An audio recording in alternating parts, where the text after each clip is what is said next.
Lumabas ka sa bahay na ito. Hindi ka nakarapat-dapat na tawaging asawa ko. Sana mamatay ka na lang kasama ang anak mong yan. Ang mga salitang iyon, hindi ko akalain na maririnig ko mula sa bibig ng lalaking pinakasalan ko.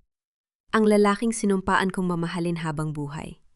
Nakatayo ako roon, nanikas. Parang may nagyalong dugo sa mga ugat ko. Hindi ako makagalaw, hindi ako makapagsalita. Ang tanging naririnig ko ay ang pintig ng puso ko na para bang sasabog sa sobrang sakit. Unti-unti akong umatras.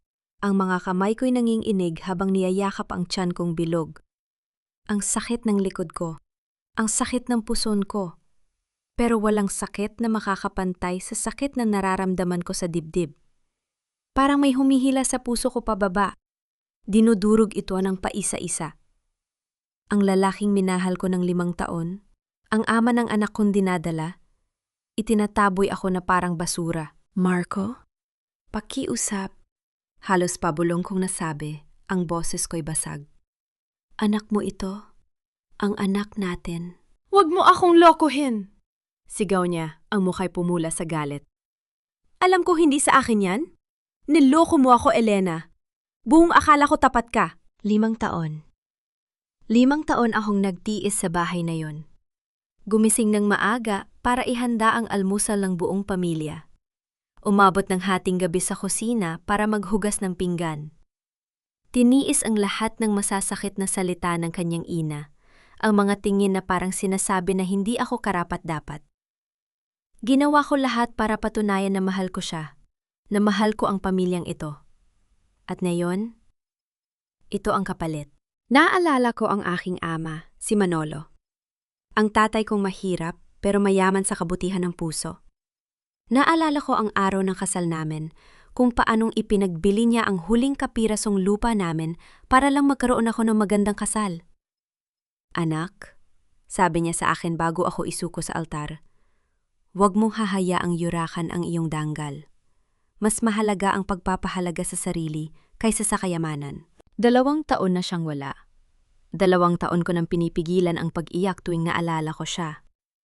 At ngayon, sa pinakamadilim na sandali ng buhay ko, ang mga salita niya ang tanging hawak ko. Pero paano ko mapoprotektahan ang danggal ko kung ang sarili kong asawa ang nagtatapak nito? Marco, anak, hayaan mo na siya. Narinig ko ang boses ng biyenan kong si Doña Carmela. Ang kanyang mga salita ay parang pulot na may lason. Hindi talaga bagay sa atin ang mga mahihirap. Baka nga totoo ang sinasabi ni Vanessa. Vanessa. Ang pang-alang yon ay parang lason sa tenga ko. Si Vanessa na laging nakangiti sa akin pero ang mga mata'y puno ng paghamak. Si Vanessa na tuwing may okasyon sa bahay ay laging nakaupo sa tabi ni Marco na parang siya ang asawa at ako ang bisita. Si Vanessa na kahapon lang ay nagpakita kay Marco ng litrato, isang litratong hindi ko alam kung saan nanggaling. Biglang may tumunog sa phone ni Marco. Napatigil ako nang makita ang screen. Si Vanessa. Sinagot niya ito at kahit hindi ko marinig ang kabilang linya, nakita ko ang pagbabago ng mukha niya. Parang may apoy sa mga mata niya. Tingnan mo! Ibinato niya ang phone sa akin. Nanginginig kong kinuha ito at nakita ko ang litrato. Ako, kasama ang isang lalaking hindi ko kilala, sa isang lugar na hindi ko alam kung saan. Halatang kinuha sa ibang litrato at pinagsama. Pero hindi yun ang pinakamasakit. Kanino galing ang anak na yan? Sigaw niya. Ang boses ay parang kulob. Sagutin mo ako. Kanino galing niyang dinadala mo? Marco, hindi totoo yan. Hindi ko kilala ang lalaki niyan. Sino ang nagbigay sa'yo niyan? Si Vanessa. Si Vanessa ang totoong kaibigan ko. Hindi tulad mo na traidora. Napapikit ako. Ang sakit, hindi ko na kaya. Ang sakit ng puson ko ay dumodoble. At bigla kong naramdaman ng basang-basa sa pag-itan ng aking mga hita. Tumingin ako pababa. Tubig. Nabasag ang aking panubigan. Marco, pakiusap. Malapit na akong manganak. Kailangan ko ng tulon. Huwag kang magpanggap! Sigaw niya, ang mga matay puno ng paghamak. Alam kong peke lang ang pagbubuntis mo para itali ako sa'yo? Para makuha ang kayamanan ng pamilya ko. Peak? Ang anak namin? Ang anak na ito na 5 buwan ko nang dinadala na nararamdaman kong sumisipa sa tuwing naririnig ang boses ng ama niya. Pike? Ang sakit! Ang sakit ng lahat! Marco? Anak, nandito na ang papel, sabi ni Doña Carmela at may inilabas siyang papel mula sa kanyang bag. Pinapirmahan ko na ito kanina sa abogado para sa ikabubuti ng lahat. Kailangan lang niyang pirmahan. Tiningnan ko ang papel. Kasulatan ng paghihiwalay. Nilagay ito sa harapan ko kasama ang isang pluma. Tiningnan ko si Marco. Walang emosyon sa mga mata niya. Tiningnan ko si Doña Carmela. Nakatago ang ngiti sa labi niya. At sa sandaling yon, alam ko na. Wala na. Wala ng pag-asa. Kinuha ko ang pluma. Nanginginig ang kamay ko, pero pinirmahan ko. Hindi ko binasa ng buo ang papel. Hindi ko nakita ang maliit na letra sa ibaba na nagsasabing, at nilalagdaan ang kusang loob na pagbibitiw sa lahat ng karapatan sa pagiging magulang sa anumang anak na ipapanganak. Hindi ko alam na sa pagpirma ko, tinatakpan ko na ang sarili kong anak. Tiningnan ko si Marco sa huling pagkakataon. Ang lalaking minahal ko, ang lalaking pinagtiisan ko ng 5 taon, ang lalaking ama ng anak kong dinadala. At sa huling pagkakataon, sinabi ko, sana maging masaya ka sa kasinungalingang yan, Marco. Binuksan ko ang pinto. Ang ulan ay bumubuhos ng malakas. Parang ang langit mismo ang umiiyak para sa akin. Lumabas ako. Ang mga paa ko'y lumulubog sa putik. Ang malamig na ulan ay humahampas sa aking mukha. Narinig ko ang paghampas ng pinto sa likod ko. At doon, sa sandaling ngayon, alam kong wala na akong masasandalan. Diyos ko, bulong ko. Ang mga luha ay humahalo sa ulan. Diyos ko, tulungan mo ako. Ang sakit ng puson ko ay dumudoble. Naramdaman ko ang isa pang pag-urong, mas malakas, mas masakit. Napahawak ako sa dingding ng bahay, pero dumulas ang kamay ko. Unti-unti akong lumakad. Ang mga tuhod ko'y nanginginig. Ang mundo ay umiikot sa harapan ko. Tulong! Bulong ko, pero walang nakarinig. Ang kalye ay desyerto. Ang ulan ay bumubuhos pa rin. Lumakad pa ako. Hindi ko alam kung saan ako pupunta. Wala akong pamilya. Ang tatay ko'y wala na. Wala akong kaibigan. Lahat ng kaibigan ko ay mga kaibigan ni Marco. Wala akong pera. Lahat ng pinaghirapan ko ay nasa bahay na yon. Wala akong dala, kundi ang damit na suot ko at ang anak kong nagmamadaling lumabas. At pagkatapos, bumigay ang mga tuhod ko. Napaluhod ako sa kalsada. Ang putik ay humahalo sa aking damit.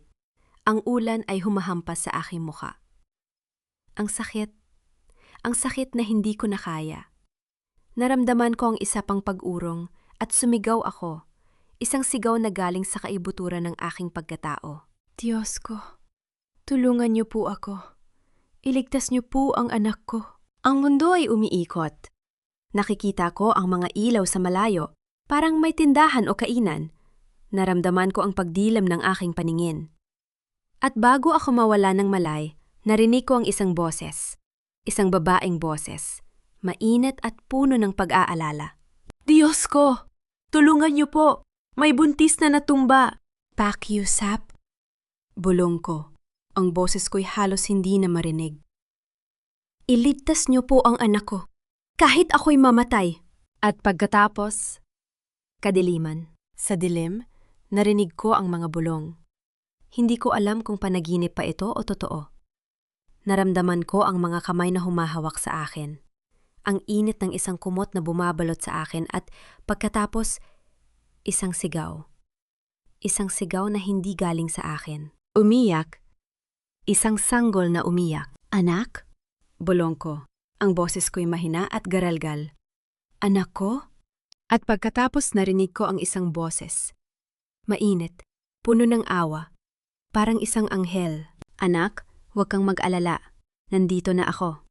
Ligtas na ang anak mo. Binuksan ko ang aking mga mata. Nakita ko ang isang matandang babae. Ang kanyang mukha ay kulubot. Pero ang mga mata ay puno ng kabat. Nakangiti siya sa akin. Hawak-hawak ang isang maliit na bundle na umiiyak. Ipakilala mo ang iyong anak. Sabi niya, inilalapit ang sanggol sa akin. Lalaki siya. Malakas ang boses niya, parang handang lumaban sa mundo. Tumingin ako sa maliit na muka ng aking anak. Ang kanyang mga mata ay nakapikit, ang kanyang maliit na kamay ay nakakuyom. At sa sandaling yon, sa kabila ng lahat ng sakit, sa kabila ng lahat ng pagdurusa, naramdaman ko ang isang bagay na hindi ko inaasahan. Pag-asa. Nathan, bulong ko. Ang pangalan na pinili ko pa bago pa man siya ipanganak. Ang pangalan niya ay Nathan. Ang matandang babae ay nuumiti. Magandang pangalan, Nathan. Ibig sabihin ay regalo mula sa Diyos. Hinawakan niya ang kamay ko, mainit at nakakapanatag. Ako si Aling Rosa. May maliit akong kainan sa tabi. Doon ka munang manatili, anak. Hindi kita pababayaan. Tumingin ako sa kanya. Ang mga luha ay tumutulo sa aking mga mata. Sa unang pagkakataon sa mga oras na iyon, naramdaman kong may nagmamahal sa akin. Isang estrange. Isang babae na hindi ko kilala. Mas mabait pa sa pamilyang iniwan ko. Salamat po. Bulong ko, ang boses ko'y puno ng pasasalamat. Salamat po sa pagligtas sa anak ko. At habang nakahiga ako roon, hawak ang aking anak, naririnig ang ulan na humihina sa labas. Naalala ko ang mga salita ng aking ama. Huwag mong hahayaang yurakan ng iyong danggal. Mas mahalaga ang pagpapahalaga sa sarili kaysa sa kayamanan. Tama ka, tatay, tama ka. At sa gabing yon, sa isang maliit na kainan sa tabing daan, napagpasyahan ko, hindi ako mamamatay. Hindi ako susuko. Itatayo ko ang sarili ko, hindi para sa paghihigante, kundi para sa aking anak. Para kay Nathan. Dahil sa gabing iyon, namatay ang Elena na mahal si Marco. At isinilang ang Elena na handang lumaban. Anak, lalaki siya. Malusog at malakas. Katulad mo. Unti-unting bumukas ang mga mata ko. Ang unang nakita ko ay isang kisame na hindi ko kilala. May maliit na lampara, dilaw ang ilaw, at ang amoy ng nilutong pagkain ay bumabalot sa paligid. Ang katawan ko ay parang dinikdik. Ang bawat litid ay sumasakit. Pero ang pinakauna kong napansin, ang bigat sa aking dibdib. Saglit akong natigilan. Ang tiyan ko, tiyep na. Anak ko! Napabalikwas ako, pero agad na humapdi ang buong katawan ko. Nasaan ang anak ko? Ate, huwag ka mag-alala. Nandito siya. Ang matandang babae, si Aling Rosa, ay lumapit sa akin. Yakap-yakap ang isang maliit na bundle. Dahan-dahan niya itong inilapit sa akin at nang makita ko ang maliit na mukha ng aking anak, ang kanyang mga mata ay nakapikit. Ang kanyang labi ay bahagyang gumagalaw na parang nananaginip. Doon ko naramdaman ang isang bagay na pumunit sa aking dibdib. Hindi ko alam kung ito ba ay saya o sakit. Pero ang mga luha ko ay biglang bumuhos. Hindi ko na napigilan. Unang pagkakataon mula nang palayasin ako ni Marco. Mula nang itapon ako sa gitna ng ulan. Mula nang mawalan ako ng tahanan, ng asawa, ng lahat. Umiyak ako. Anak ko. Hinawakan ko ang kanyang maliit na pisngi. Ang balat ay malambot at mainit. Nathan, anak ko. Tahana, anak. Aling Rosa ay umupo sa tabi ko. Hawak ang kamay ko. Malakas siya. Malusog. Walang problema. Pinagpala ka ng Diyos, anak. Tumingin ako sa kanya. Ang mga mata ay puno ng luha. Salamat po. Kung hindi dahil sa inyo, baka... Shhh! Pinatigil niya ako. Huwag mong iisipin yan. Nandito ka na. Ligtas ka na. Ang anak mo ay ligtas. Napahinto siya. May pag-aalinlangan sa kanyang mga mata. Pero anak, kailangan kong itanong sa'yo, anong nangyari sa'yo? Bakit ka nag-iisa sa gitna ng ulan? Halos manganak na. Napaawang ang labi ko. Hindi ko alam kung paano sasabihin. Paano ko sasabihin na ang asawa ko ay nagpalayas sa akin? Na ang biyenan ko ay nag-akusa sa akin ng pagtataksil na hindi ko ginawa? Na ang lahat ng pinaghirapan kong 5 taon ay tinapon na parang basura? Wala po akong... Napahinto ako. Ang boses ay nanginginig. Wala na po akong matutuluyan. Pinalayas po ako ng asawa ko. Akala po niya may iba daw po ako. Pero wala po. Wala po akong ginawa. Ang mga luha ay muling bumuhos. Aling Rosa ay hindi nagsalita. Hinawakan lang niya ang kamay ko. Hinayaan akong umiyak. At nang humupa na ang aking paghikbi, marahan niyang sinabi, "Anak, alam kong hindi ko karapatan na malaman ang iyong kwento. Pero gusto kong malaman mo, hindi kita pababayaan. Dito ka na manirahan. Tutulungan kitang buhayin ang anak mo." Natigilan ako. Bakit niyo po ako tutulungan? Wala naman ako maibabayad. Wala akong pera. Wala akong gamit. Wala akong... Hindi lahat ng bagay ay may katumbas na pera, anak. Numiti siya. Ang mga mata ay puno ng init. Alam mo ba kung bakit kita tinulungan? Hindi dahil may utang ka sa akin. Hindi dahil may kapalit akong hinihintay. Tinulungan kita dahil alam ko ang pakiramdam na mawala ng anak. Napahinto siya. Ang kanyang mga mata ay nagdilim. May sakit na nakatago sa likod ng kanyang ngiti. May anak din po ba kayo? Tanong ko. Mayroon. Isang babae. Si Liza. Napahinto siya. Ang boses ay pumutol. Namatay siya sa panganganak. Hindi siya umabot sa ospital. 3 taon na ang nakalipas pero hanggang ngayon, naririnig ko pa rin ang boses niya. Naririnig ko pa rin ang tawag niya sa akin. "Ma, tulungan niyo ako." Ang mga luha ay tumulo sa kanyang mga mata. Hinawakan niya ang kamay ko, mas mahigpit. Nang makita-kita sa kalsada, duguan, basang-basa, nagmamakaawa. Nakita ko ang anak ko. Nakita ko si Liza. At alam kong ito ang paraan ng Diyos para isara ang sugat na iyon. Para bigyan ako ng pagkakataon na iligtas ang isang anak ng iba. Pero po, hindi ko mapigilan ang pagtutol. Hindi ninyo po ako kilala. Baka mamaya may problema akong dala. Baka... Anak. Pinutol niya ako. Ang boses ay matatag. Tingnan mo ako. Matanda na ako. Nakita ko na ang maraming bagay sa mundong ito.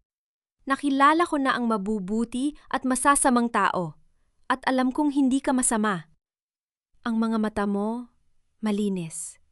May sakit, oo, pero malinis. Napahinto ako. Hindi ko alam kung ano ang sasabihin. Ang babaeng ito, isang estranjero, ay mas mabait sa akin kaysa sa pamilyang pinagsilbihan ko ng 5 taon. Mas inaalala niya ako kaysa sa asawang pinakasalan ko sa harap ng Diyos. Salamat po. Bulong ko. Ang boses ay puno ng pasasalamat. Salamat po, Aling Rosa. Hindi ko po makakalimutan ang kabutihang ito. Ipangako ko po sa inyo, hindi ko po kayo pababayaan. Babangon po ako. Para sa anak ko. Para sa inyo. Ngumiti siya. Pinunasan ang mga luha ko. Tahan na, anak. Magpahinga ka. Bukas, marami tayong pag-uusapan. Pero ngayon, matulog ka. Kailangan mo ng lakas para sa anak mo.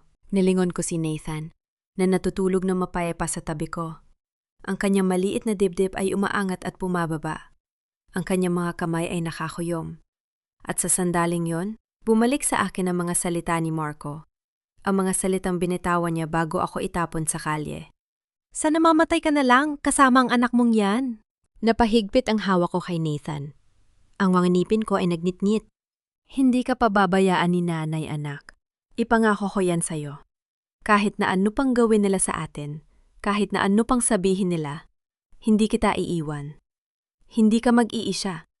Hindi ka magiging katulad ko, na iniwan, na itinapon, na pinagkalat ng kasinungalingan. Hinalikan ko ang kanyang no. Ang balat ay mainit at malambot. Lalaki ka ng matatag, Nathan. Lalaki kang may danggal. Hindi ko hahayaan na maranasan mo ang sakit na naranasan ko. Ipangako ko sa iyo, anak. Babangon tayo. Pareho tayo. Babangon tayo. Sa mga sumunod na araw, unti-unti akong nakabangon. Si Aling Rosa ay hindi nagkulang sa pag-aalaga. Nagluluto siya ng masustansyang pagkain para sa akin. Tinutulungan akong magpaligo kay Nathan. Tinuturuan akong mag-alaga ng sanggol. Ang kanyang maliit na kainan ay hindi kalakihan, pero sapat para sa amin. Sa gabi, Natutulog kami sa isang maliit na kwarto sa likod ng kainan. Ang mga dingding ay manipis, ang kama ay maliit pero mainit at ligtas. Hindi ko alam kung gaano katagal akong mananatili doon. Hindi ko alam kung ano ang gagawin ko. Pero alam ko ang isang bagay, hindi ako susuko. Hindi ako magpapadala sa sakit. Hindi ako magpapadala sa takot. Isang linggo matapos manganak, habang inaaliw ko si Nathan na umiiyak sa gitna ng gabi, may kumatok sa pinto ng kainan. "Sandali lang po!" sigaw ni Aling Rosa, nagmamadaling lumabas ng kwarto. Narinig ko ang mga boses sa labas, isang lalaki, pormalang tono. "Naghahanap po ba kayo ng isang Elena Santos?" Nanlamig ang katawan ko. "Opo," sabi ni Aling Rosa, ang boses ay maingat. "Sino po kayo?" "Ako po si Ate Ramirez, mula po sa pamilya Villanueva. May ibibigay po akong dokumento kay Elena Santos." Ang puso ko ay kumabog. Villanueva. Ang pangalan na yon, ang pangalan na sumisira sa akin. Dahan-dahan akong tumayo, niyakap si Nathan at lumabas ng kwarto. "Ako po si Elena Santos." Ang lalaki, mga 50 taong gulang, nakasuot ng barong, may dalang briefcase, ay tumingin sa akin na may halong awa. Iniabot niya sa akin ang isang brown envelope. "Ito po ang dokumento mula sa pamilya Villanueva. Basahin niyo po, kung may katanungan kayo, nandito po ang numero ko." Napahinto siya, parang may gusto pang sabihin pero pinigilan. "Paalam po." Pagkatapos siyang umalis, nanginginig akong binuksan ang envelope. Ang una kong nakita ay isang dokumento. Ang titulo ay nakasulat sa malalaking titik, "Kasulatan ng paghihilay." At sa ilalim nito, nakasulat ang mga kondisyon. Si Elena Santos, sa kanyang malayang kalooban, ay nagbibitiw sa lahat ng karapatan at responsibilidad sa batang isinilang niya. Si Marco Villanueva ay hindi kinikilala ang bata bilang kanyang anak. Ang nasabing bata ay walang karapatan sa apelyido, mana o anumang ari-ariya ng pamilya Villanueva. Ang mga kamay ko ay nanginginig. Binasa ko ulit. At muli. At muli. "Hindi ko ito pinirmahan." Bulong ko, ang boses ay garalgal. "Kailan? Paano?" At pagkatapos, nakita ko ang pangalawang dokumento. Isang check, 50,000 piso. At sa tabi nito, isang sulat. Ang sulat kamay ay pamilyar. Ang sulat kamay ng reyna ng mga ahas. "Para hindi ka na magpakita pa. Ito na ang huling tulong namin sa'yo. Carmela Villanueva." Ang mundo ay tumigil. Tumayo ako doon. Hawak ang check, hawak ang sulat, hawak ang kasulatan. Ang mga salita ay paulit-ulit na umiikot sa aking isipan. Para hindi ka na magpakita pa. Hindi kinikilala ang bata. Walang karapatan sa apelyido. At pagkatapos, isang bagay ang pumutok sa loob ko. Hindi ko alam kung gaano kalakas ang aking mga kamay. Hindi ko alam kung kailan ko napunit ang check, pero nang mapansin ko, ang mga piraso ng papel ay nakakalat sa sahig. Ang aking mga kamay ay nanginginig, at ang mga luha ay umaagos sa aking mga pisngi. "Hindi ko kailangan ng pera ninyo!" Sigaw ko, ang boses ay pumutol. "Hindi ko kailangan ng awa ninyo. Ang kailangan ko ay ang aking danggal!" Napatingin ako kay Nathan, na nagising at umiiyak sa tabi ko. Dinala ko siya sa aking mga bisig, niyakap siya ng mahigpit. Ang kanyang maliit na katawan ay nanginginig sa kanyang pag-iyak. "Pabangon tayo, anak." Bulong ko, ang boses ay puno ng luha pero matatag. "Pabangon tayo. Hindi dahil sa pera nila, hindi dahil sa awa nila. Pabangon tayo dahil sa atin. Dahil sa ating danggal, dahil sa ating pagsisikap." Hinalikan ko ang kanyang no. "Sisikat ka balang araw, anak. Sisikat ka. At makikita nilang hindi nila tayo kayang tapakan. Makikita nilang ang anak ng babaeng itinapon nila ay mas mataas pa sa kanilang lahat." Sa labas, ang ulan ay nagsimula ng bumuhos muli. Pero sa loob ng maliit na kainan ni Aling Rosa, sa loob ng maliit na kwartong iyon, sa loob ng aking puso, isang apoy ang mag-alab. Isang apoy na hindi kayang patayin ng sinuman. Isang apoy na tinatawag na pag-asa. 5 taon. 5 mahabang taon mula nang ako'y itapon sa gitna ng gabi, mula nang ako'y manganak sa isang luma at malamig na lupa. 5 taon mula nang pilit kalimutan ng pamilyang Villanueva na ako'y nabubuhay. At sa loob ng 5 taon na yon, hindi ko pinatulog ang aking mga kamay.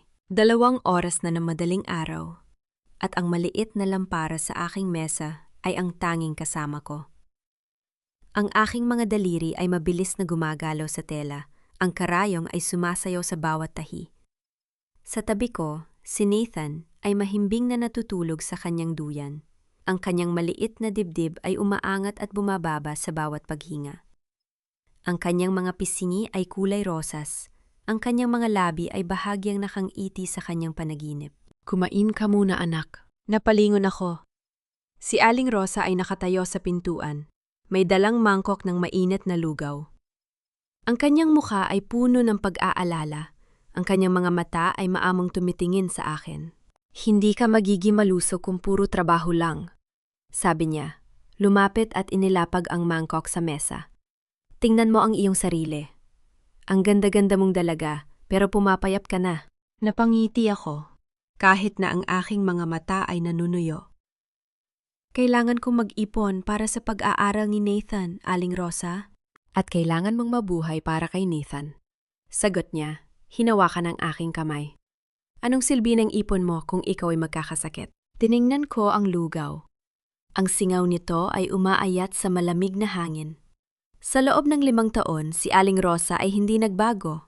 Palaging nag-aalala, palaging nagpapakain, palaging nagmamahal sa akin na parang ako ang anak na nawala sa kanya. Alam mo ba, anak? Sabi niya. Umupo sa tabi ko. Noong mamatay ang aking anak na babae, akala ko hindi na ako makakabangon. Akala ko ang puso ko ay mananatiling wasak habang buhay. Pero nang ikaw at si Nathan ay dumating sa aking buhay, napahinto siya. Ang kanyang mga mata ay kumikislap. Ibinigay kayo ng Diyos sa akin para maghilom ang aking puso. Lumunok ako. Aling Rosa, hindi ko alam kung paano ko kayo mapapasalamatan. Hindi mo kailangan magpasalamat, anak. Kailangan mo lang kumain. Itinulak niya ang mangkok palapit sa akin. At kailangan mong matulog. Bukas, marami ka pang tahi. Tiningnan ko ang mangkok pagkatapos ay tumingin kay Nathan. Ang aking anak, ang aking dahilan upang bumangon araw-araw. 5 taon na ang nakalipas nang ako'y itapon, nang ako'y hamakin, nang ako'y sabihang walang halaga. Ngayon, ako'y nakatayo pa rin.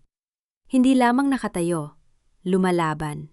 Kinuha ko ang kutsara at nagsimulang kumain. Lumipas ang ilang buwan. Ang aking maliit na tahian sa sulok ng kainan ay nagsimulang makilala. Ang mga kapitbahay ay nagdala ng kanilang mga damit para ayusin. Isang punit na blusa, isang kupas na palda, isang sirang zipper. Ginawa ko ang lahat ng buong puso, ng buong galing. Ang bawat tahi ay perpekto. Ang bawat detalye ay pinag-aralan. Isang hapon, habang ako'y nagtatrabaho, isang babae ang pumasok sa kainan. Siya ay nakasuot ng mamahaling damit, may dalang isang bag na mukhang galing sa ibang bansa. Ang kanyang mga mata ay dumako sa akin. Pagkatapos ay sa mga damit na nakasabit sa aking maliit na istante. Sino ang gumawa ng mga damit na ito? Tanong niya. Ang boses ay may halong interes. Ako po, ma'am, sagot ko. Tumayo at bahagyang yumuko. Elena Santos po. Lumapit siya, sinuri ang isang damit na kulay asul. Ang kanyang mga daliri ay maingat na sinundan ang mga tahi. Saan mo natutunan ang ganitong galing? Sa aking ama po, mahinang sabi ko. Nung bata pa ako, tinuruan niya akong manahi. Sabi niya ang isang babae ay hindi dapat umasa sa iba. Dapat siyang marunong tumayo sa kanyang sariling mga paa. Tumango siya. Ang kanyang mga mata ay may paghanga. Ako si Mrs. Alcantara. May-ari ako ng isang butik sa kabilang bayan. Naghahanap ako ng isang mananahi na kaya kong ipagkatiwala sa aking mga eksklusibong damit. Tiningnan niya ako ng diretsyo. Interesado ka bang tumanggap ng malaking order? Nanlaki ang aking mga mata. Malaking order po? Oo. Isang koleksyon para sa darating na fashion show. Kakailanganin ko ng 20 piraso sa loob ng 2 buwan. Ngumiti siya. Kaya mo ba? Ang aking puso ay kumabog. 20 piraso, 2 buwan, ang aking maliit na tahiyan ay kayang-kaya ang 10 piraso sa 1 buwan, pero 20? At kakailanganin ko ng mas maraming tela, mas maraming gamit? Napansin ni Mrs. Alcantara ang aking pag-aalangan. May problema ba? Wala po, ma'am. Mabilis kong sabi. Kaya ko po. Kailangan ko lang po ng oras para mag-ipon ng mga gamit. Tumango siya. Sige, babalik ako sa 1 linggo. Kung handa ka na, magsisimula tayo. Pagkatapos siyang umalis, tumakbo ako kay Aling Rosa. Aling Rosa! Aling Rosa! Anong nangyari, anak? Bakit ka nagmamadali? May nag-alok sa akin ng malaking order, Aling Rosa. 20 piraso para sa isang fashion show. Napahinto ako. Ang aking mga mata ay kumikislap. Pero wala akong sapat na pera para sa mga tela. Tiningnan ako ni Aling Rosa. Sa loob ng ilang segundo, hindi siya nagsalita. Pagkatapos, dahan-dahan siyang pumasok sa kanyang kwarto. Nang lumabas siya, may dala siyang maliit na kahon na kahoy. Eto, sabi niya. Inilapag ang kahon sa mesa. Binuksan niya ito. Sa loob, may mga nakatuping pera. Ito ang aking ipon. 30 taon kong inipon ito. Hindi ko po kayo pwedeng kunan ito, Aling Rosa. Gamitin mo, anak. Matigas niyang sabi. Ang kanyang boses ay puno ng determinasyon. Panahon na para sumugal tayo. Hindi ako bumabata at hindi ko na kailangan ng pera. Pero ikaw at si Nathan, kailangan ninyo ng bagong simula. Ang aking mga mata ay napuno ng luha.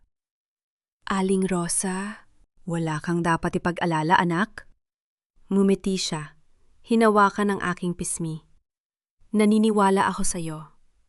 Naniniwala ako na hindi mo ako bibiguin. Yumakap ako sa kanya ng mahigpit. Ang aking mga luha ay umaagos. Hindi ko po kayo bibiguin, Aling Rosa. Ipinapangako ko po. Samantala, sa isang malaking bahay sa kabilang bayan, ang mga ilaw ay maliwanag pa rin. Ngunit hindi ang ilaw ng saya, ang ilaw ng kasinungalingan. Marco, mahal, may sasabihin ako sa'yo. Si Marco ay nakaupo sa kanyang opisina, ang kanyang mukha ay pagod. Sa loob ng 5 taon, ang kanyang negosyo ay unti-unting nalulugi.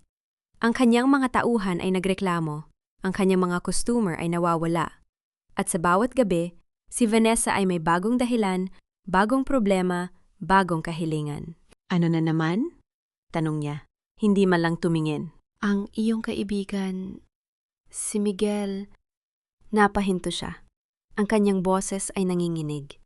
Hindi ko alam kung paano sasabihin. Ano ang tungkol kay Miguel? Nayon ay tumingin na siya. Ang kanyang mga mata ay nagsisimula ng maghinala. May nangyari sa amin, Marco. Bulong niya. Ang kanyang mga mata ay puno ng luha. Hindi ko sinasadya. Nangyari lang. Nalulungkot ako dahil palagi kang wala, palagi kang abala. Tumayo si Marco. Ang kanyang mga kamay ay nanginginig. Anong sinasabi mo? Mahal ko si Miguel, Marco. At buntis ako sa kanya. Ang mundo ay tila huminto. Ang mga salita ni Vanessa ay paulit-ulit na umiikot sa kanyang isipan. Buntis. Sa kanya kaibigan. Sa kanyang pinagkakatiwalaang kaibigan. Lahat ng negosyo ninyo ay nasa pangalan ko na. Patuloy ni Vanessa. Ang kanyang boses ay biglang naging malamig. Ang bahay, ang sasakyan, ang mga tindahan lahat. Ginawa mo akong kasosyo, tandaan mo? Para raw protektahan ako. Vanessa, anong ginagawa mo? Anong gagawin mo, Marco? Ngumiti siya. Ang kanyang mga ngiti ay puno ng lason. Wala ka ng pera. Wala ka ng kapangyarihan. Lahat ng pag-aari mo ay nasa pangalan ko na. At ngayon, kasama ko si Miguel. Aalis na kami. Bukas. Hindi mo pwedeng gawin ito sa akin? Sigaw niya. Ang kanyang boses ay pumutol. Lahat ng ibinigay ko sa'yo? Lahat ng pagmamahal? Pagmamahal? Tumawa siya ng mapait. Hindi mo ako minahal, Marco. Minahal mo ang ideya ng isang babaeng magpapasaya sa'yo. Minahal mo ang isang taong sasang-ayon sa lahat ng gusto mo. Pero ako ang nagtiis sa iyong init ng ulo, sa iyong pagiging makasarili, sa iyong pagiging bulag. Vanessa, tandaan mo, Marco? Sabi niya, tumalikod at patungo sa pintuan. Ikaw ang pumili sa akin. Ikaw ang nagtiwala sa akin. Ikaw ang nagpalayo sa isang babaeng nagmamahal sa'yo para sa akin. Napahinto siya at lumingon. Sana masaya ka sa iyong pinili. At siya ay umalis. Si Marco ay nakatayo doon. Ang kanyang mga kamay ay nakakuyom. Ang kanyang dibdib ay masakit. Ang kanyang mga mata ay napuno ng luha.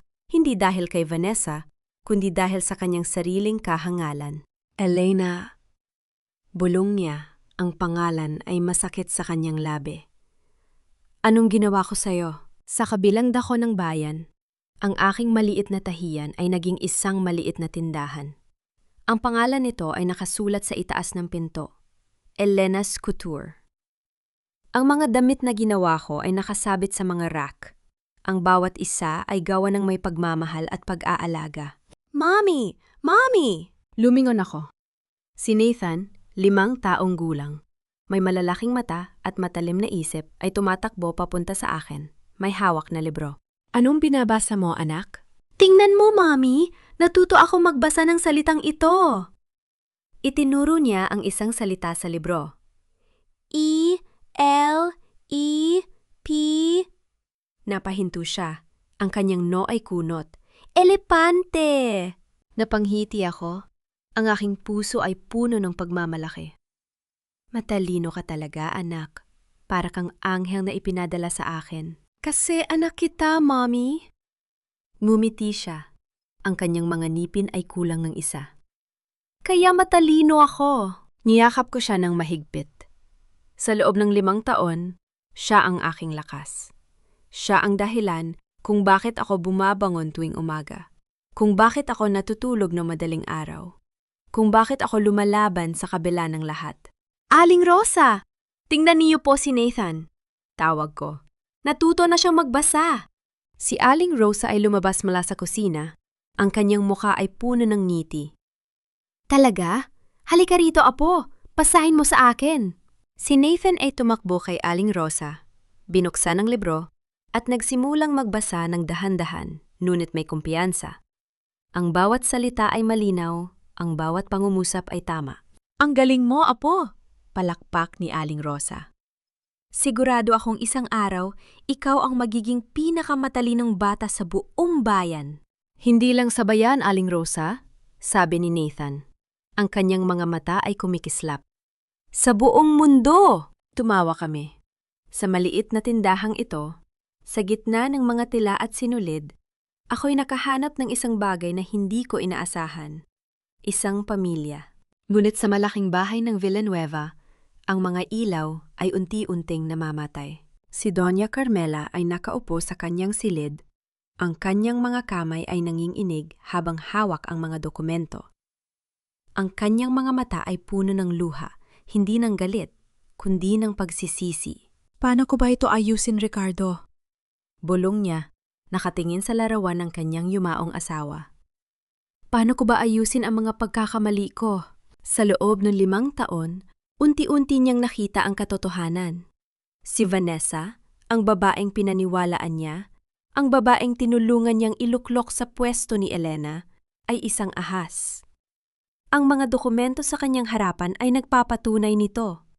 Ang mga transaksyon sa bangko, ang mga paglilipat ng ari-arian, ang mga kasunduan na nilagdaan ng walang kaalaman ni Marco. Pinaniwalaan ko ang isang sinungaling. Bulong niya. Ang kanyang boses ay puno ng pait. At itinapon ko ang isang anghel. Naalala niya si Elena. Ang kanyang mga mata, tapat at mabait. Ang kanyang mga kamay, masipag at mapagmahal. Ang kanyang pagtitiis, walang katapusan. Hindi siya nagreklamo kahit kailan. Hindi siya nagtanim ng galit. Kahit noong siya'y itinapon, hindi siya nakipaglaban. Pumili siyang umalis ng may danggal. Anak? Bulong niya, ang kanyang mga luha ay tumutulos sa mga dokumento. Sana maari kong bawiin ang lahat. Sana maari kong ayusin ang lahat. Ngunit alam niya, ang ilang mga pagkakamali ay hindi na maaaring itama. Ang ilang mga sugat ay hindi na maaaring pagalingin. Ang ilang mga salita ay hindi na maaaring bawiin. Lumipas ang 2 taon. Ang Elena's Couture ay naging isang pangalan na kilala sa buong bayan. Ang aking mga damit ay isinusuot ng mga mayayaman, ng mga artista, ng mga babaeng may mataas na lipunan. Ang aking maliit na tindahan ay lumaki. Ngayon, meron na akong 2 sanggay at ako'y nag-hire ng mga tauhan. Ma'am Elena, may tumawag po para sa inyo. Sabi ng aking sekretarya si Joyce, isang batang babae na puno ng sigla. Mula sa isang abogado. Anong abogado? Tanong ko, hindi inaalis ang aking mga mata sa tela na aking sinusukat. Hindi ko po alam. Sabi niya, importante daw po. Binuksan ko ang aking telepono at tinawagan ang numero. Hello? Ako po si Elena Santos. Mrs. Villanueva? Ang boses sa kabilang linya ay formal at profesional. Ako po si Ate Ramirez. Mula po sa tanggapan ng pamilya Villanueva. Nanlamig ang aking katawan. Villanueva. Ang pangalang iyon, kahit 7 taon na ang lumipas, ang sakit ay naroroon pa rin. Ano po ang kailangan ninyo? Tanong ko. Ang aking boses ay matatag. May nag-iwan po sa inyo ng malaking halaga mula sa isang anonymous donor. Sabi niya. Kailangan ko lang po ng inyong pirma para sa transfer. Sino po ang nagpadala? Hindi sumagot ang abogado sa loob ng ilang segundo. Hindi ko po pwedeng sabihin, Mrs. Villanueva. Pero sabi niya, bayad ito sa isang check na pinunit niyo. Ang mundo ay tumigil. Ang tseke. Ang tseke na pinunit ko noong gabing yon. Ang tseke na 50,000 piso mula kay Doña Carmela. Ang tseke na aking pinunit bilang simbolo ng aking pagtanggi sa kanilang awa. Sino? Sino po ang nakakaalam noon? Bulong ko, ang aking mga kamay ay nanginginig. Pasensya na po, hindi ko po pwedeng sabihin. Pero sinabi niya, alam niya ang lahat. Alam niya ang nangyari sa gabing yon. At gusto niyang bayaran ng utang na loob. Umupo ako sa aking upuan. Ang aking mga tuhod ay mahina. Ang mga piraso ng tseke na yon, ang mga piraso na aking pinunit at iniwan sa sahig ng kainan ni Aling Rosa. Paano? Sino? Ang tanging mga taong nakakaalam ay ang pamilya Villanueva at ako. At isang taong hindi ko inaasahan. Tiningan ko ang telepono. Ang boses ng abogado ay paulit-ulit na umiikot sa aking isipan. Bayad ito sa isang check na pinunit nyo. Sino ang nagpadala nito? At bakit ngayon? Ang mga tanong ay umaagos sa aking isipan. Ang bawat isa ay mas nakakalito kaysa sa huli. Ngunit isang bagay ang alam ko. Ang check na iyon ay hindi lamang pera. Ito ay isang mensahe. Isang mensahe mula sa nakaraan. Isang mensahe na maaaring magbago ng lahat. Patawarin mo ako, Elena. Sabi ko sa sarili ko, paulit-ulit, habang nakatingin sa lumang larawan niya na itinago ko sa wallet ko. Alam kong hindi mo ako mapapatawad, pero kailangan ko makita kayo ni Nathan.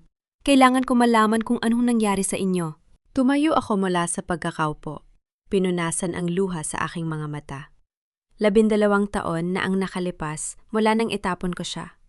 12 taon ng pagsisisi, ng paghahanap, ng pagtatanong sa sarili kung anong nangyaring mali. At ngayon, hawak ko ang sagot, ang katotohanang dapat kong harapin. Ang aking mga kamay ay nanginginig habang inilalagay ko ang susi sa pintuan ng aking sasakyan. Alam kong hindi ito magiging madali. Alam kong maaaring itaboy ako ni Elena. Ngunit hindi ko na kayang magpatuloy na nabubuhay sa kasinungalingan. Kailangan ko mahanap sila. Kayo po ba ang ama kong iniwan kami? Nawalan ako ng boses. 12 taon kong hinanap ang sandaling ito, pinangarap na makita ang mukha ng anak ko, marinig ang boses niya. Pero hindi ganito ang inaasahan ko. Nakatayo ako sa harap ng isang batang may matang matalim, ngunit puno ng sakit na hindi ko maipaliwanag. Oo, ako nga. Halos bulong kong sagot, habang nararamdaman ko ang bigat na mga salitang yan sa dibdib ko. Bumalik kayo ngayon dahil gusto niyong makilala ako? Nanginginig ang boses ni Nathan, pero hindi siya umatras. Saan kayo noon nung hirap na hirap si nanay? Saan kayo nung gabi na nangganak siya sa lansangan? Para akong sinuntok sa tiyan. Hindi ako makahinga. Ang batang ito, ang sarili kong dugo ay nakatayo sa harapan ko at bawat salita niya ay parang punyal na bumabalot sa puso ko. Wala akong masabi. Wala akong karapatang magpaliwanag. Tumalikod si Nathan at pumasok sa loob ng bahay ni Aling Rosa. Iniwan akong nakatulala sa harap ng pintuan. Kinabukasan, hiniling ko kay Elena na makapag-usap kami. Nagulat ako nang pumayag siya. Umupo kami sa maliit na mesa sa likod ng bahay, kung saan makikita ang mga halamang itinanim ni Aling Rosa. Tahimik si Elena. Hindi ko mabasa ang nasa isip niya. Elena, kailangan mong malaman ang totoo. Simula ko, pinipipilan ang panging-inig ng boses. Pinaniwala ako ng nanay ko at ni Vanessa na niloko mo ako, na may iba ka ng lalaki. Pinakita nila sa akin ang mga litrato, mga mensahe, lahat ng ebidensya na peke pala. Hindi gumalaw si Elena. Nakatingin lang siya sa malayo, parang nakikinig sa hangin. Nawala ang lahat sa akin, Elena. Patuloy ko. Nararamdaman ang pag-agos ng luha. Naubos ni Vanessa ang lahat ng pera ko. Iniwan niya ako nang malaman niyang wala na ako maibibigay. Ang nanay ko, huli na nang malaman niya ang katotohanan. Pumunta siya sa akin, umiiyak, humihingi ng tawad. Pero huli na ang lahat. Sa wakas ay nilingon niya ako. Alam kong totoo ang lahat. Bumisita ang nanay mo sa akin. Natigilan ako. Bumisita? Kailan? 2 taon na ang nakalipas. Mahinahong sagot ni Elena. Pumunta siya rito, lumuhod sa harapan ko at humingi ng tawad. Sinabi niya ang lahat. Ang plano ni Vanessa, ang mga kasinungalingan, ang kanyang pagkakamali. Hindi ko alam kung paano ko nagawang patawarin siya, pero ginawa ko. Naramdaman ko ang pagtibok ng puso ko. Elena, hindi ko hinihiling na kalimutan mo ang lahat. Alam kong sobra ang sakit na idinulot ko sa'yo. Pero bigyan mo ako ng pagkakataon na makilala ang anak ko. Kahit isang pagkakataon lang. Tumayo si Elena. Tumingin sa akin ng matagal. Hindi ko kaya magdesisyon para kay Nathan. Kung gusto kanyang kilalanin, nasa kanya yon. Pero kung sasaktan mo siya, kahit anong pagsisisi pa ang nasa puso mo, hindi kita patatawarin. Nang gabing iyon, habang inihahanda ko si Nathan para matulog, hinawakan niya ang kamay ko. Nanay, totoo bang iniwan tayo ng tatay ko? Naramdaman ko ang pagtiris ng puso ko. Umupo ako sa gilid ng kama niya, hinawakan ang kanyang muka. Oo anak, iniwan niya tayo. Pero hindi dahil ayaw ka niya. May mga pagkakataon na ang mga tao ay nagkakamali. At ang mga pagkakamali niyon ay may malaking kahihinatnan. Pero bakit niya kayo iniwan noong nangganak kayo? Nanlalaki ang mga mata ni Nathan. Bakit kayo nag-isa? Huminga ako ng malalim. May mga taong nagsinungaling sa kanya, anak. May mga taong nagpakita sa kanya ng mga bagay na hindi totoo. At naniwala siya sa kanila. Hindi ko sinasabing tama ang ginawa niya. Hindi yon tama. Pero minsan, ang mga tao ay nagkakamali dahil hindi nila alam ang buong katotohanan. Tumahimik si Nathan, pinagmamasdan ng kisame. Nanay, paano niyo nagawang magpakatatag? Paano kayo nakabangon? Niyakap ko siya ng mahigpit. Nararamdaman ang init ng kanyang katawan. Dahil ikaw ang dahilan ko, anak. Ikaw ang lakas ko. Nung gabing isinilang kita, sa loob ng maliit na lansangan ng walang masisilungan, tiningnan kita sa iyong mga mata at alam kong kaya kong harapin ang lahat. Para sa iyo. Naramdaman ko ang pag-iyak ni Nathan sa balikat ko. Hindi ko alam kung gaano katagal kaming nagyakap, pero nang kumalma siya, alam kong may nagbago sa kanya. May tanong pa siyang hindi nasagot. May sakit pa siyang kailangang harapin pero hindi na siya nag-iisa. Makalipas ang ilang araw, nalaman ko mula kay Aling Rosa na mahilig pala si Nathan mag-drawing. Yung batang yon anak, kahit saan magpunta, may dalang papel at lapis. Para kang nakikita ko nung bata ka pa. Nakangiting sabi ni Aling Rosa habang naghahain ng tsaa. Kaya nang malaman kong nasa paaralan si Nathan, nagpunta ako roon. Dala ko ang isang lumang kahon. Ang kahon na mga gamit ko noong bata ako. Kumatok ako sa gate. Hinihintay siyang lumabas. Nang makita niya ako, nag-atubili siyang lumapit. Bakit kayo nandito? Nalaman kong mahilig kang mag-drawing. Sabi ko, iniaalay ang kahon. Gusto kong ibigay sa iyo ito. Tiningnan niya ang kahon, hindi kumikibo. Hindi ko kailangan ng regalo. Kailangan ko ng ama na nandyan ng bata ako. Naramdaman ko ang sakit sa dibdib ko, pero hindi ako umalis. Alam ko, Nathan. Alam kong hindi ko maibabalik ang mga taon na nawala. Pero ito ay hindi regalo. Ito ay bahagi ng akin na gusto kong ibahagi sa'yo. Kung hindi mo gusto, pwede mo itong itapon. Pero sana, buksan mo muna. Tumagal ang ilang segundo bago niya kinuha ang kahon. Dahan-dahan niyang binuksan at nang makita niya ang laman, ang mga lumang watercolor, ang mga brush at ang mga guhit ko noong bata pa ako, napansin ko ang pagbabago sa kanyang mga mata. Kinuha niya ang isang lumang litra, pinagmasdan ito. Kayo po ba to? Tumingin ako sa litrato, isang batang lalaki. Mga 10 taong gulang, nakangiti habang hawak ang isang painting. Oo, para akong nakikita ang sarili ko nun bata ako nang makita kita. Ngumiti si Nathan, isang maliit, maingat na ngiti. Hindi niya sinabi kahit ano, pero hindi niya isinara ang kahon. At sa sandaling yon, alam kong may nasimulan. Mula sa bintana ng bahay, pinanood ko sila. Si Marco, nakaupo sa lupa, hawak ang isang brush. Tinuturuan si Nathan kung paano paghaluin ang mga kulay. Si Nathan, nakikinig, nakatingin sa kanyang ama na parang may natutuklasang bagong mundo. Naramdaman ko ang pagtibok ng puso ko. May sakit pa rin. Ang sakit ng 12 taon ng pag-iisa. Ng pag-aalaga kay Nathan ng mag-isa, ng bawat gabing umiiyak ako sa dilim. Pero may iba rin akong nararamdaman. Isang kakaibang init, isang pag-asa na hindi ko maipaliwanag. Ang pagpapatawad ay hindi para sa kanila, anak. Para sa sarili mo yan. Narinig ko ang boses ng aking ama. Parang nakaupo siya sa tabi ko. Tatay? Bulong ko. Gusto kong patawarin siya. Pero natatakot ako. Paano kung masaktan ulit ako? Hindi mo kailangang kalimutan ang sakit, anak.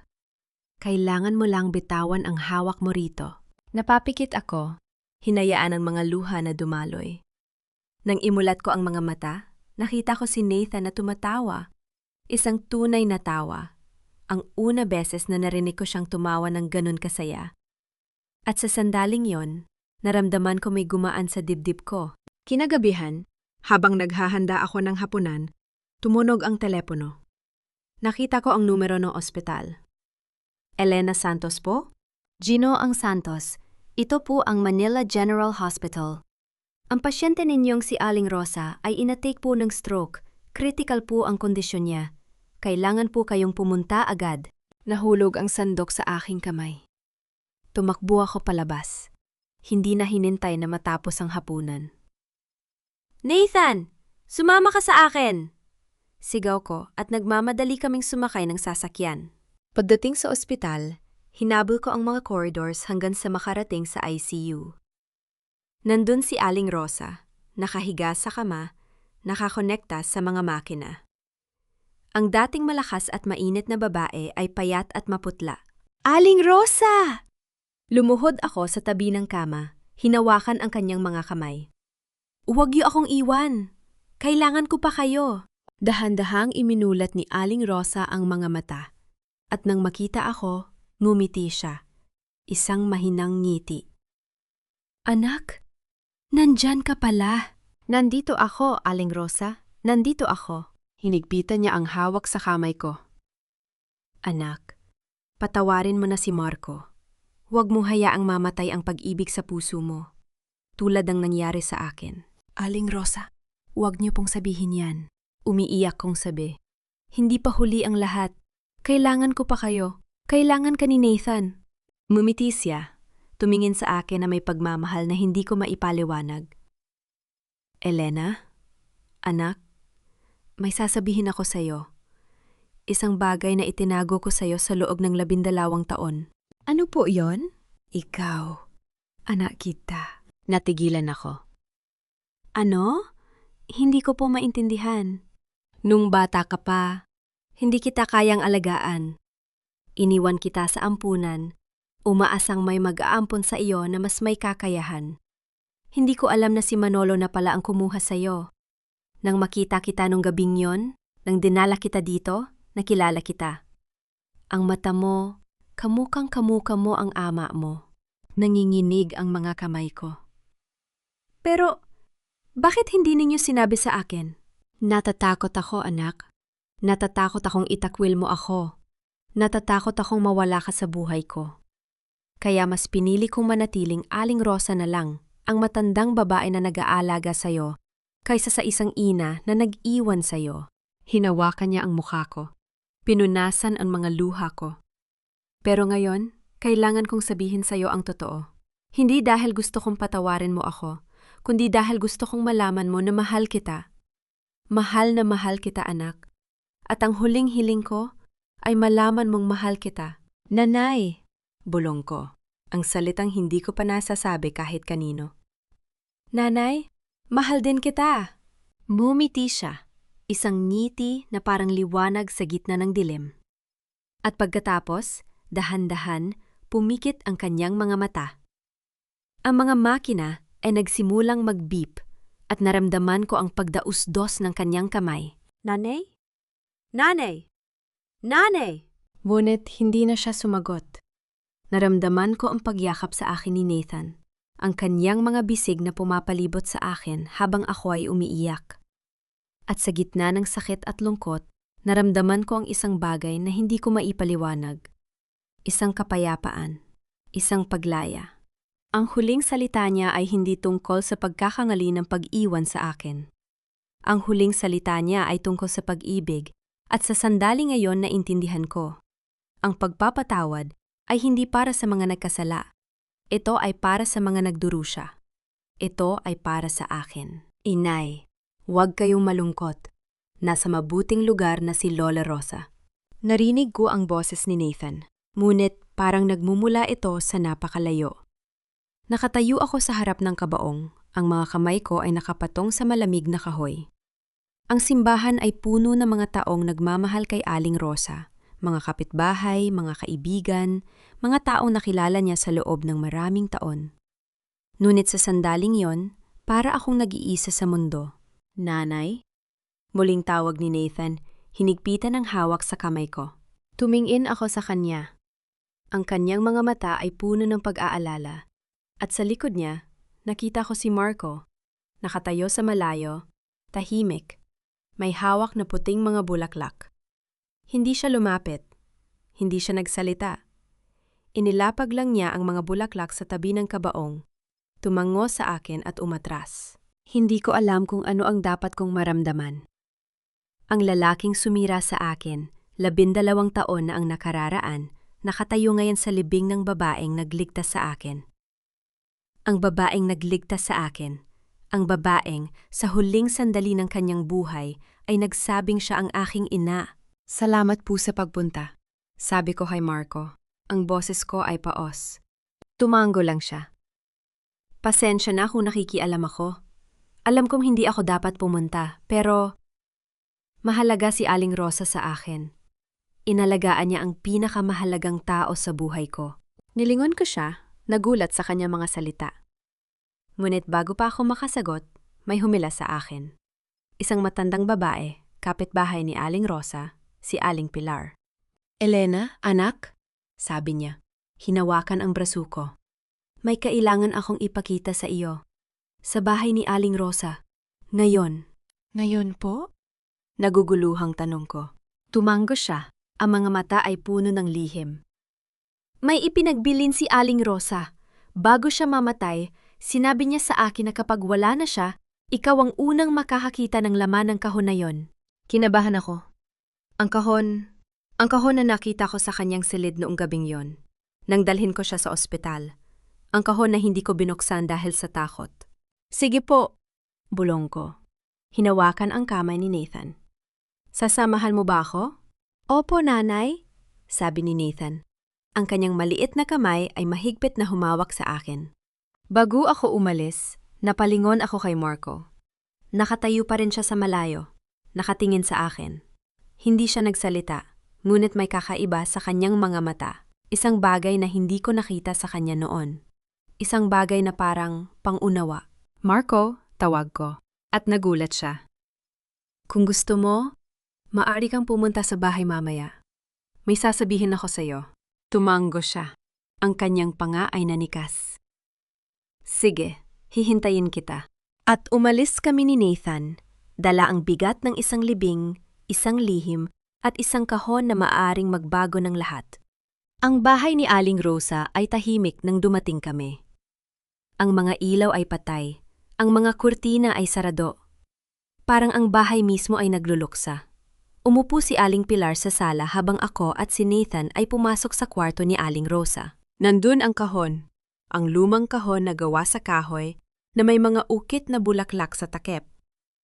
Nanginginig ang mga kamay ko nang buksan ko ito.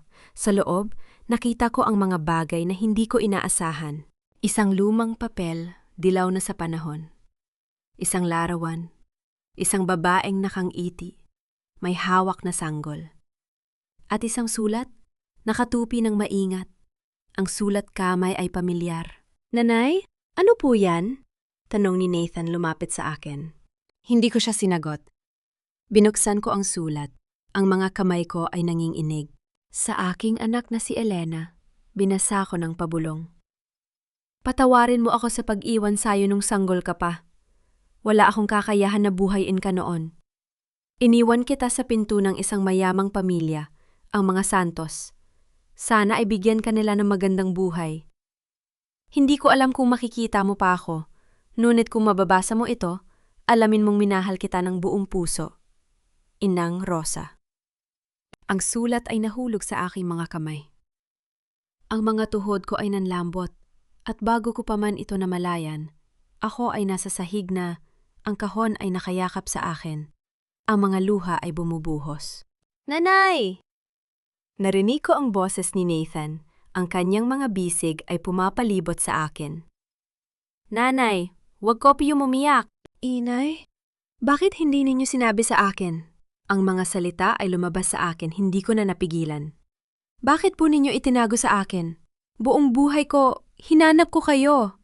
At nandyan lang pala kayo sa tabi ko. Nandyan ka lang pala. Umupo si Aling Pilar sa tabi ko. Hinawakan ang balikat ko. Alam mo ba anak, kung bakit hindi niya sinabi sa iyo? Umiling ako, hindi makapagsalita. Dahil natatakot siya, sabi ni Aling Pilar. Ang boses ay malambot. Natatakot siyang itakwil mo siya. Natatakot siyang mawala ka sa buhay niya. Kaya mas pinili niyang manatiling Aling Rosa na lang. Ang matandang babae na nag-aalaga sa'yo kaysa sa isang ina na nag-iwan sa'yo. Pero bakit po? Tanong ko. Ang boses ay basag. Bakit niya ako iniwan? Napabuntong hininga si Aling Pilar. Ang mga mata ay malungkot. Noong bata pa si Aling Rosa, siya ay kasambahay sa isang mayamang pamilya. Ang anak ng amo niya, ginahasa siya. At nagbuntis siya sa iyo. Napatigil ako. Ang mundo ay parang huminto sa pag-ikot. Nang manganak siya, wala siyang pera, walang trabaho, walang makakain. Patuloy ni Aling Pilar. Kaya ginawa niya ang pinakamasakit na desisyon sa buhay niya. Iniwan ka niya sa harap ng bahay ng mga Santos. Ang pamilyang alam niyang magbibigay sa iyo ng magandang buhay. Si Manolo Santos, siya ang nakakita sa iyo anak. Siya ang nag-ampon sa iyo. Ang mga luha ay patuloy na dumadaloy sa aking mga pisngi. Ang aking ama, ang lalaking nagpalaki sa akin, ang lalaking nagturo sa akin ng lahat ng mahahalagang bagay. Hindi pala siya ang biological kong ama. At ang babaeng nag-alaga sa akin sa huling 5 taon, ang babaeng nagligtas sa akin nang wala na akong pag-asa. Siya pala ang aking ina. Buong buhay niya, dinala niya ang sakit na yon, sabi ni Aling Pilar. Hindi niya alam kung nakita mo ba ang sulat na ito. Hindi niya alam kung nabuhay ka ba ng maayos. Ngunit nang makita ka niya noong gabing yon, nang dinala ka dito, payat at duguan, nakilala ka niya agad. Ang mata mo anak, kamukhang-kamukha mo ang ama mo. Ang ama ko? Nauutal kong tanong. Tumango si Aling Pilar. Ang lalaking sumira sa kanya. Ang lalaking hindi niya nakalimutan kahit gaano pa niya ito kinamuhian. Napayakap ako kay Nathan, hinayaan ang sarili kong umiyak. Buong buhay ko, hinanap ko ang aking ina. Bulong ko. At nandyan ka lang pala sa tabi ko. Nandyan ka lang pala. Hinawakan ako ni Nathan. Ang kanyang maliit na katawan ay nanginginig. Nanay, huwag kayong masyadong malungkot. Nasa mabuting lugar na si Lola Rosa. Tumingin ako sa kanya. Pinunasan ng mga luha ko. Oo anak, nasa mabuting lugar na siya. At alam kong minahal niya ako. Minahal niya tayo. Kinagabihan, nang dumating si Marco sa bahay, ako ay nakaupo sa sala.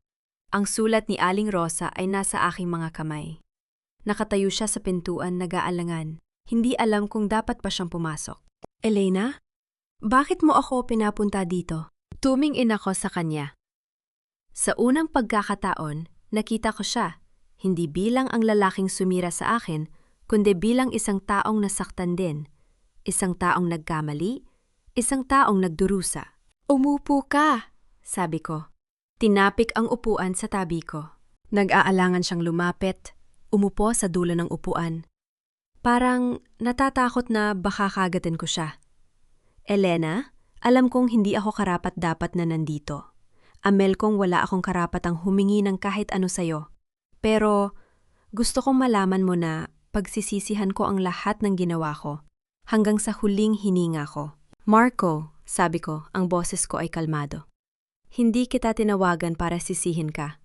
Tinawagan kita para sabihin sa iyo na natutunan ko na ang pagpapatawad ay hindi para sa iba, para sa sarili ko. Nagulat siya, ang mga mata ay nanlaki.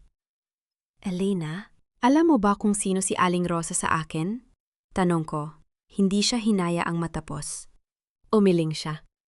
Siya ang aking ina, sabi ko, at nakita ko ang pagkagulat sa kanyang muka. Ang biological kong ina. Iniwan niya ako noong sanggol pa ako dahil wala siyang kakayahan na buhayin ako.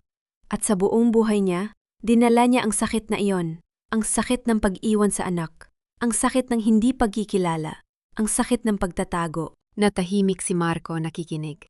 Nung huling sandali ng kanyang buhay, hindi siya humingi ng kapatawaran. Patuloy ko. Sinabi niya lang na mahal niya ako. At doon ko naintindihan. Ang pagpapatawad ay hindi tungkol sa pagkalimot sa sakit. Ito ay tungkol sa pagbitaw sa galit na nagpapaalipin sa atin. Tumingin ako sa kanya. Ang mga mata ko ay direktang nakatingin sa kanya. Marco, hindi kita kayang kalimutan. Hindi ko makakalimutan ang ginawa mo sa akin. Hindi ko makakalimutan ang gabing yon. Ang gabing pinalayas mo ako habang ako ay nanganganak. Nakita ko ang sakit sa kanyang mga mata. Ang paraan ng pagbagsak ng kanyang mga balikat. Pero kaya kitang patawarin, sabi ko. At ang mga salita ay parang bumubuhos mula sa akin. Hindi dahil karapat-dapat ka, kundi dahil karapat-dapat akong maging malaya. Karapat-dapat akong magpatuloy. Karapat-dapat akong maging masaya. Bumaba ang mga balikat ni Marco. At sa unang pagkakataon, nakita ko siyang umiyak. Hindi ang dramatic na pag-iyak, kundi ang tahimik na pag-iyak ng isang taong dala ang 12 taon ng pagsisisi. Elena, patawarin mo ako. Humihikbi siya. Sinira ko ang buhay mo. Sinira ko ang pagkakataon nating maging pamilya. Sinira ko ang lahat. Alam ko, sabi ko. At sa sandaling iyon, naramdaman ko ang isang kakaibang init sa aking dibdib. Pero hindi na kita kayang kamuhian. Pagod na akong magalit, pagod na akong magdusa, at gusto kong matapos na. Tumingin siya sa akin. Ang mga mata ay puno ng pag-asa at takot. May pag-asa pa ba tayo, Elena? Kahit bilang magkaibigan? Kahit bilang magulang ni Nathan? Bago ako makasagot, narinig ko ang mga yabag sa hagdan. Nakatayo si Nathan sa may hagdan, nakatingin sa amin. Ang kanyang mga mata ay naghahanap ng sagot. Nathan, tawag ni Marco, ang boses ay nanginginig. Nathan, alam kong hindi ako karapat-dapat, pero gusto kong subukan, gusto kong makilala ka, kung papayag ka. Tumingin si Nathan sa akin, naghahanap ng gabay. Tumango ako, ngumiti ng bahagya. Sige po, sabi ni Nathan. Ang boses ay mahina ngunit matatag. Subukan natin. At sa sandaling iyon, nakita kong isang ngiti sa mukha ni Marco. Isang ngiti na hindi ko nakita sa kanya noon. Isang ngiti ng pag-asa. Kinabukasan, may dumating na bisita sa aking tindahan. Nang makita ko ang matandang babae na nakatayo sa pintuan payat maputla, nakahawak sa tungkod, halos hindi ko siya nakilala. Doña Carmela? Elena, sabi niya. Ang boses ay mahina at nanginginig. Alam kong hindi ako dapat pumunta dito. Alam kong wala akong karapatang humingi ng kahit ano sa'yo. Pero kailangan kitang makita. Bago maging huli ang lahat, tiningnan ko siya. Ang babaeng nagpasira sa buhay ko, ang babaeng gumawa ng lahat para itakwil ako. Ang babaeng nagdulot ng 12 taon ng pagdurusa. At sa kabila ng lahat, nakita ko siya.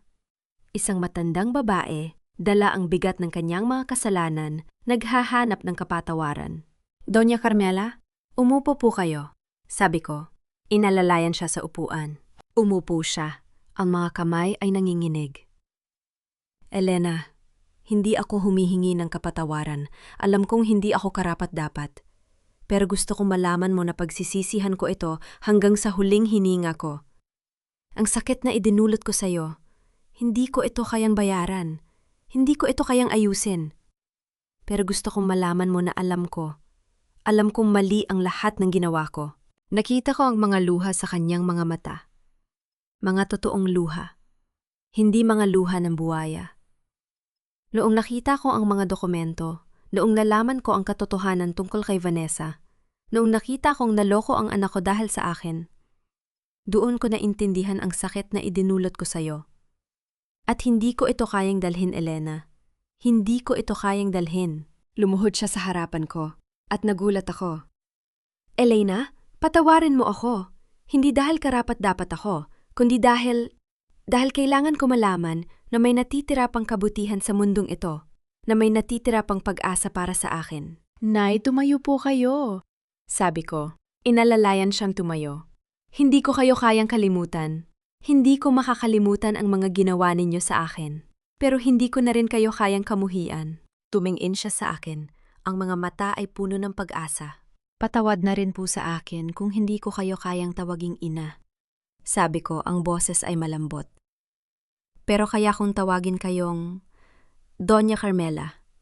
At kaya kong makipag-usap sa inyo, hindi bilang kaaway, kundi bilang isang taong nagkakamali rin. Yumakap siya sa akin, at sa unang pagkakataon, naramdaman ko ang kanyang mga bisig na pumapalibot sa akin. Hindi bilang isang kaaway, kundi bilang isang ina na nawala ang kanyang anak. At umiyak siya. Umiyak na parang isang bata. Salamat, Elena. Bulong niya. Salamat sa pagbibigay sa akin ng pagkakataong ito.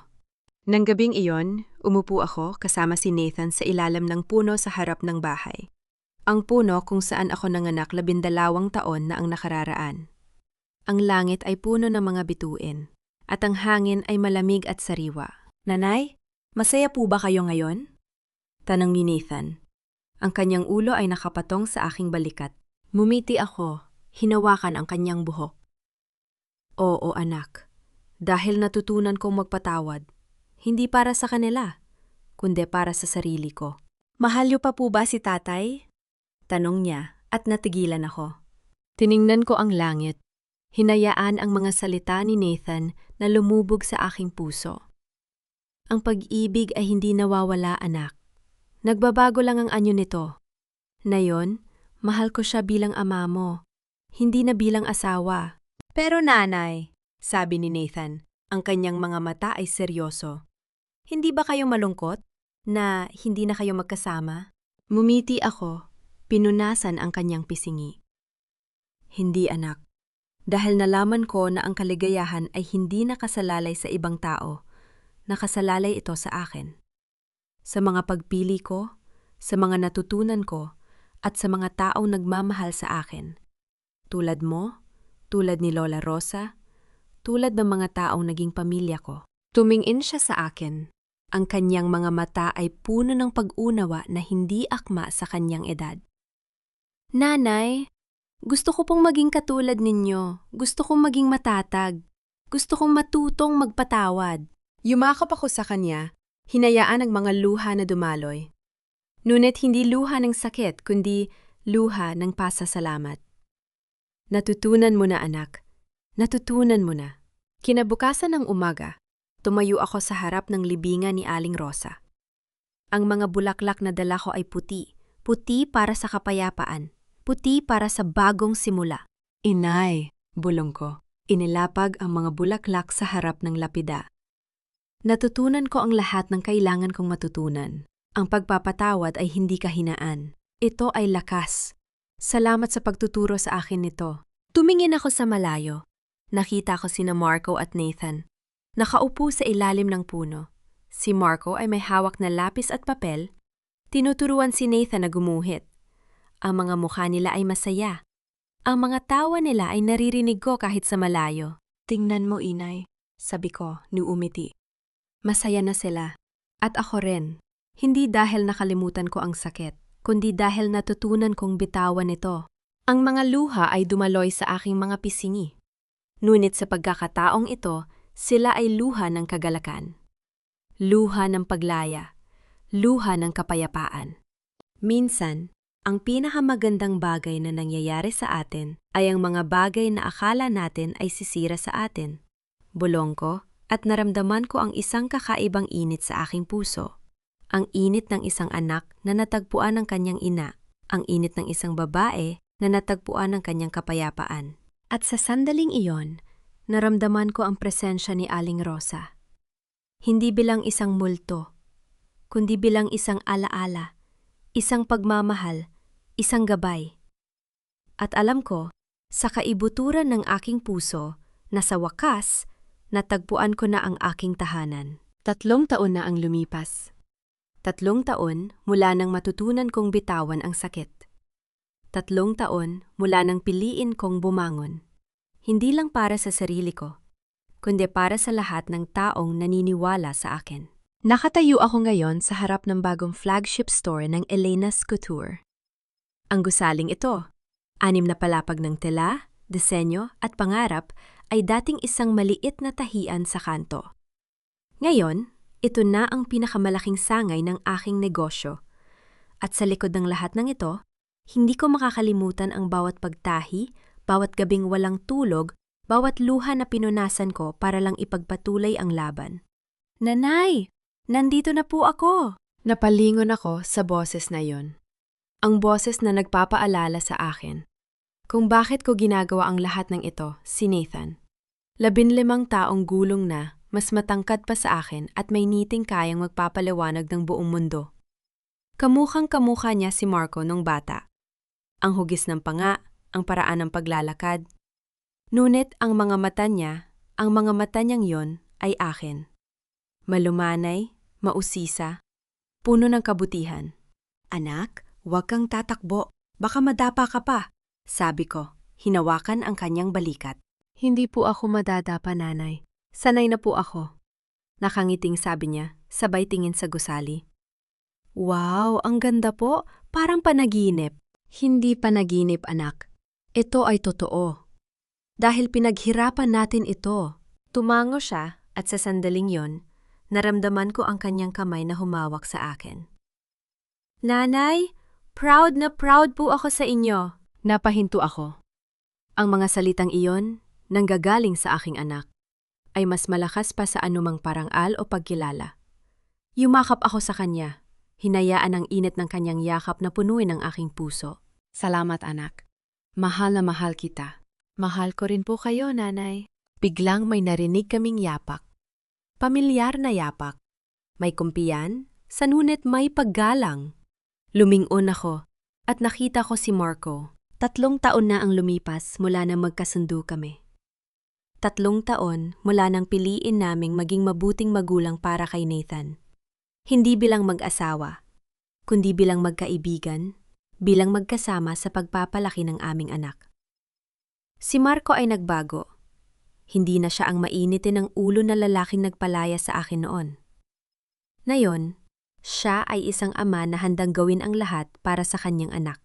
May dala siyang bouquet ng mga puting rosas, ang paborito kong bulaklak. Nakingiti siya. Ang kanyang mga mata ay puno ng paghanga. Congratulations, Elena. Proud na proud ako sa'yo. Kinuha ko ang mga bulaklak. Naamoy ang bango nito. Salamat, Marco. Salamat sa pagiging mabuting ama kay Nathan. Tumingin siya kay Nathan at ang kanyang ngiti ay lumawak. Sinusubukan ko lang pong maging karapat-dapat sa tiwala ninyong dalawa. Tatay, tingnan ninyo po ang store, sabi ni Nathan hinila si Marco papasok. May kwarto po para sa mga designer at may studio po para sa mga bagong koleksyon. Gusto niyo pong makita? Lapangiti ako habang pinapanood silang dalawa. Ang aking anak at ang kanyang ama. Naglalakad ng magkasama. Nag-uusap, nagtatawanan. Ang relasyon nilang ito ay hindi naging madali. May mga gabing umiiyak si Nathan, nagtatanong kung bakit hindi kami magkasama ni Marco. May mga gabing nag-aalala ako kung nagagawa ko bang maging sapat na magulang para sa kanya. Ngunit sa paglipas ng panahon, natutunan naming lahat na ang pamilya ay hindi perpekto. Ang pamilya ay pinagtatrabahuhan. Nang gabing iyon, pagkatapos ng matagumpay na paglulunsad, nagmaneho ako papunta sa isang maliit na bahay sa labas ng lungsod. Ang bahay na ito, simple, payapa, napapaligiran ng mga halaman ay hindi kalakihan. Ngunit ito ay tahanan ng isang taong minsan kong itinuring na kaaway. Kumatok ako sa pinto, dala ang isang lalagyan ng mainit na lugaw at isang basket ng prutas. Ilang sandali pa, bumukas ang pinto at nakita ko si Doña Carmela. 3 taon na ang nakalipas. Siya ay isang makapangyarihang babae na kayang magpabago ng takbo ng mundo sa isang kumpas ng kanyang kamay. Ngayon, siya ay isang matandang babae, mahina ang katawan, kulubot ang mukha, ngunit may kapayapaan sa kanyang mga mata na hindi ko nakita noon. "Elena, anak," sabi niya. Ang boses ay paos, ngunit puno ng init. "Halika, pasok ka." "Tinalhan ko po kayo ng lugaw, Doña Carmela," sabi ko. Inilapag ang dala ko sa mesa. "Malamig na po ang panahon. Mainam po ito sa inyo." Tumingin siya sa akin, ang mga mata ay puno ng luha. "Elena, hindi ko alam kung paano kita pasasalamatan sa lahat ng ito." Umupo ako sa tabi niya, hinawakan ang kanyang kamay. Ang kamay na minsang nag-utos, napalayasin ako sa kanilang bahay. Ang kamay na minsang humawak ng mga dokumento upang sirain ang aking pagkatao. Ngunit ngayon, ang kamay na ito ay nanginginig. Humihingi ng kapatawaran. "Hindi ko po kayo ginagawa nito para sa inyo, Doña Carmela." Sabi ko, ang boses ay mahinahon. "Ginagawa ko po ito para sa akin. Para malaman ko na kaya ko magpatawad ng totoo." Umiiyak na siya ngayon. "Elena, anak, kung alam ko lang na totoo ang lahat ng yon, sana hindi kita pinagbintangan. Sana hindi kita pinalayas." Pinunasan ko ang kanyang mga luha. "Tapos na po yon. Hindi ko po kayo hinihiling na kalimutan ang nangyari. Hinihiling ko lang po na hayaan natin itong magsilbing aral. Hindi para mabuhay tayo sa sakit, kundi para maging mas mabuting tao tayo." "Ginagawa ko na po ang lahat para magbago," sabi niya. Ang boses ay nanginginig. "Nagbibigay po ako sa mga charity. Tumutulong po ako sa mga babaeng biktima ng pang-aabuso. Hindi ko po alam kung sapat na yon pero sinusubukan ko po." Ngumiti ako. Sapat na po iyon. Ang pagsisikap na magbago ay hindi nasusukat sa dami ng nagawa. Nasusukat ito sa taos-pusong pagsisisi. Yumakap siya sa akin, at sa sandaling iyon, naramdaman ko ang kanyang katawan na nanginginig sa pag-iyak. "Salamat, Elena. Salamat sa pagtuturo sa akin na may pag-asa pa para sa mga taong nagkamali."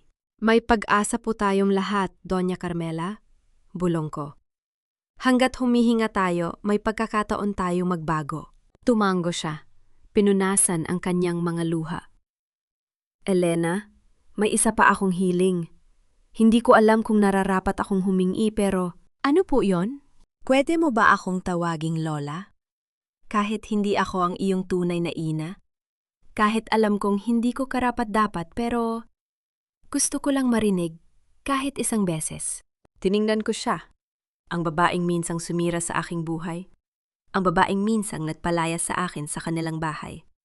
Ngunit ngayon nakita ko siya hindi bilang isang kaaway. Nakita ko siya bilang isang matandang babae na natutunan ang halaga ng pagpapakumbaba. Ngumiti ako. Lola, umiiyak siyang muli. Ngunit sa pagkakataong ito, ang kanyang mga luha ay luha ng kagalakan. Salamat, anak. Salamat. Nang gabing iyon, bumalik ako sa aking bahay. Ang bahay na itinayo ko gamit ang aking sariling pagsisikap. Umakyat ako sa rooftop, kung saan makikita ang buong tanawin ng lungsod. Ang mga ilaw ay kumikislap. Ang hangin ay malamig at sariwa. Narinig ko ang mga yapak sa likod ko, at lumingon ako.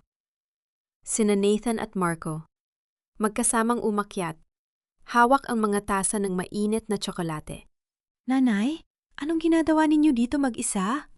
Tanong ni Nathan, inabot sa akin ang isang tasa. Nag-iisip lang, anak. Nagpapasalamat. Nagpapasalamat sa ano po? Tanong ni Marco, nakatayo sa tabi ko. Tiningnan ko ang dalawang lalaking ito. Ang aking anak, na naging dahilan ng aking pagbangon, at ang lalaking minsang sumira sa akin, ngunit ngayon, ay nagsisikap na maging mabuting ama.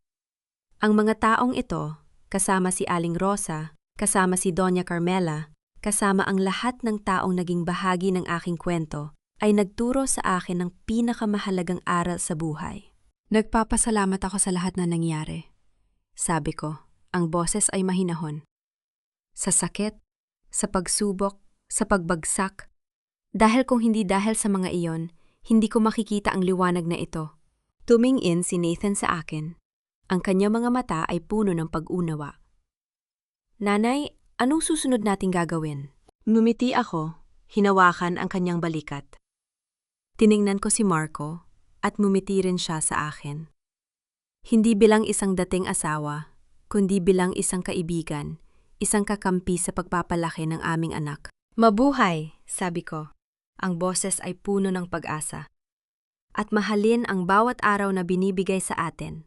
Tumingin ako sa malayo, sa mga ilaw ng lungsod, sa mga pangarap na natupad, sa mga pagsubok na nalampasan.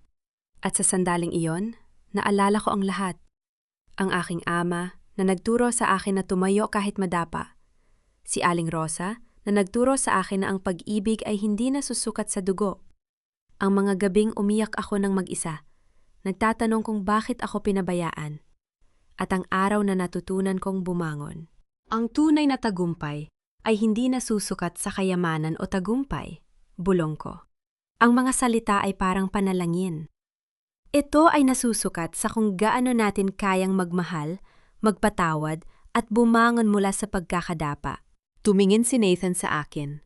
Ang kanyang ngiti ay puno ng pagmamalaki.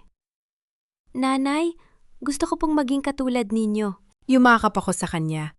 Hinayaan ang kanyang init na punuin ang aking puso. Natutunan mo na, anak.